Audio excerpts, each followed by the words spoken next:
Tell me a little bit about yourself and what you do. Myself and what I do, okay. Well, I started out as an English teacher, taught English for 32 years. I was head of the department here, got involved in drama as a part of the department chair duties, as well as just an interest in it.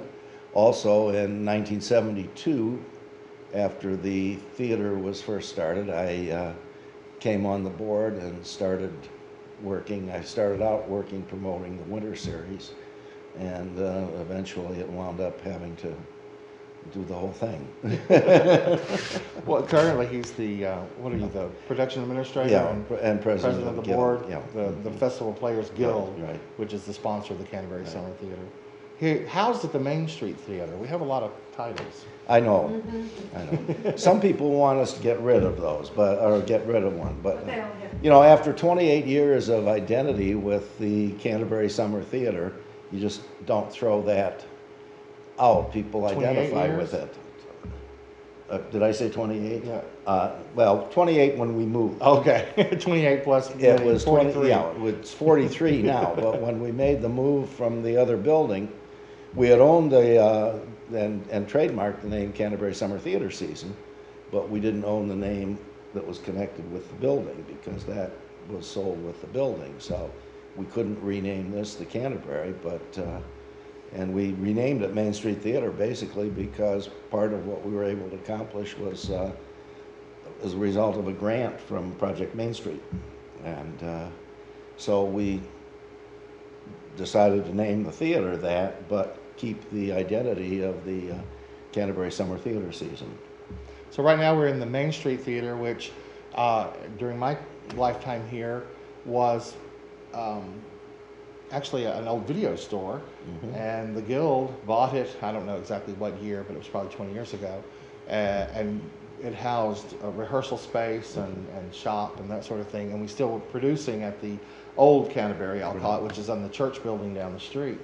Then when that came up for sale, and it wasn't really a viable option for the Guild to purchase, they decided to put that money and that energy into turning this wonderful storefront. It's a 3-story storefront. It's wonderful, into a full working theater space. And it's great because we have in the basement all of our storage and office space, and in the main floor houses the theater itself and the scene shop, and then the second floor is rehearsal space, upper lobby, which is and a gallery, which is also some rehearsal space, and then costume storage and that sort of thing. So it's a great build. I like doing theater. Well, here. down there, of course, we didn't own the building, so everything had to move out in the summer. Everything had to move back in. All the lighting equipment had to come out. All the risers had to come out. All the seats had to come out. Had to build a theater every summer. And then on top of it, we had the, well, among numerous places, but the costume shop and rehearsal hall were down at the JA building. We moved the rehearsal hall I don't know how many times, and the shop, and each time kind of winnowed it down a little bit, but it was not always pleasant. One time we had a building down here that use was donated, and it was on the 3rd floor, and it had been open and the pigeons had gotten in. And so before we were able to carry things up to the 2nd and 3rd floor, we had to do some pigeon delousing, I guess you'd say. And when we had the old Sears building was across the street, and that we used for a rehearsal hall one time in the early years, and it was fine unless it rained, and then we had a waterfall in the rehearsal hall. So it was nice to have everything under one roof, and be able to have the air conditioning and all of the other things, that kind of amenities that came along with it when we made the move. Yeah, it's a great space. And the year we made the move, we were in 3 or 4 different spaces. We were in church basement, high school auditorium, here with no floors and no lights and nothing. It was just, we had clip-on lights and whatever we could. In fact, they took the siding off the front of the building, and that's what we used to build the set for 2x2. Yes. So it was transition year 1997. It was, well, it's like anything else. You've been through construction projects, and they're never done on time. And we were supposed to be done in April, but after the third or fourth move, we decided we had to be in here, whether we were going to, we had a 4x8 board on the door out here for the fire, and just hoped that we didn't have a fire engine going by or something when we were doing the show. And like you said, well, some of the cast members' parents came in and helped us paint the lobby and get things done, because we had made up our mind we were going to at least finish part of the season in here. And we went from a church basement to the high school auditorium with a 48-foot proscenium, and our small little set that was built because we thought we were going to put it here. Yeah. And so it was an interesting year as far as the transition. And I quit concerned. smoking that summer too. Oh, was that okay? Okay, well, probably you spent as much on Nicorette as you've spent on cigarettes. So. It seems like the theater's been a great vehicle for actors to get their start, I guess, in the business or kind of breaking into the professional world. Have you had anybody that went on to do greater things? I guess you would be one. Yeah, well, yeah, I guess so. Depending on how you look at it. Yeah. But, Gerry can probably tell you some names that might be more recognizable to people. I know I worked with, well, go ahead. Well, in some of the early years, we had Jean Muir, who was she was a contract actress with Warner Brothers and had gotten caught up in the blacklisting.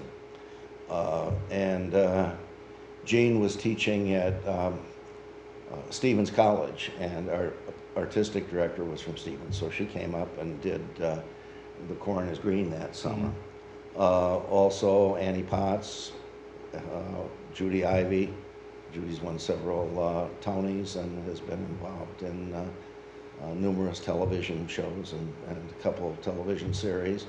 And we have people that are involved. One of our former set designers, Rick Rose, is the artistic director of the Barter Theater in Abington, Virginia, which is one of the largest theaters in the area there. It's been in existence. The Barter Theater got its name from during the Depression, kind of like the Chicken Ranch, where people would bring not for that same purpose, but bring a can of something and would get in. But he's only the third artistic director that has been there in the history of the theater. We have people who Paula Kalustian works involved with the drama department out of San Diego State. We've got people that are scattered all over. Really, it's kind of hard to 43 years to say. A lot of people across the you board. know, Scott Scooter, Scott Sando has written and been involved in choreography and different aspects of theater, and it's hard to keep up. I give David Graham credit because he's gotten, he is kind of our resident, I guess, historian. Yeah. And also he started a Facebook page and also a page on Canterbury alumni, and so they sent in their things, and we've kind of keep track of some of them with doing that too, as far as what they've been up to. A couple of years ago, I had the fortune to contact Randall Keith, who was Randy Boger when he was here back in '85 and '86. No one could pronounce his name, so we changed it to his middle name. But anyway, he was in the tour of Les Miserables playing Jean Valjean, and he was coming through Shreveport, and I, of course, was teaching down there. And I called him up and I said, Randy, you need to come talk to my students. He said, I'd love to. So it was really a lot of fun to have someone who I worked with here who was quite successful in on Broadway and with Broadway tours, and to come talk to our students. And it was fun because I had some video of him as the Pirate King in Pirates of Penzance, and he was, of course, a lot younger and a lot different, but still the same big voice. But what was fun for Randy is right after that, shortly after that, when Les Mis closed on Broadway, he had done such a lot of work with Cameron McIntosh in the tours and filling in for people that he actually got to play Jean Valjean for the closing 2 months of Les Mis. So yeah, we've had quite a lot of He's still of using people. that photo of the pirate king on his website. Oh, is he? too. That we took here. And you mentioned David Graham. He's done a lot in Chicago, and but, our directors and we have John Wooding. We were talking John about Wooding, earlier. He's yeah, working in yeah. New York as a lighting designer. So it's or an electrician, and it's people. A lot of people have been through here, and a lot of people are being quite successful. Maybe not big name stars, but making a living and raising families and doing all those things that normal people do. Well, and like you say, from some of the early years, Clyde Cusata, who's been on everything from Magnum to television miniseries, and he had his own series. He was basically the stage manager here. Oh, okay. Well, Gene Wygant's another one. Sure. He was in Platinum Leather Shoes. Yeah, and he was the wizard in Right. Wicked. I mean, he started out there in Patent Leather Shoes, and then went. I think he did Big also, and then finished up with two stints as the wizard in Wicked in Chicago. So it's been fun to see. Not all people have gone into the performing, but we have a lot of people in regional theater. Neil Bramer, who was here for a number of years, is director of the art museum in Chicago, in Evanston, and has written articles on fundraising, and it's a good. And I think the point was made Good that mix. it's a good training ground for people to get some experience behind them and find out what it is they want to do if they want to continue a life in the theater. The odds are really big. Sometimes the people that you think would be the most successful are not the most successful, and some of the people that you think, how in the world is this person ever going to make it, come out with it. Yeah. A lot of it is luck.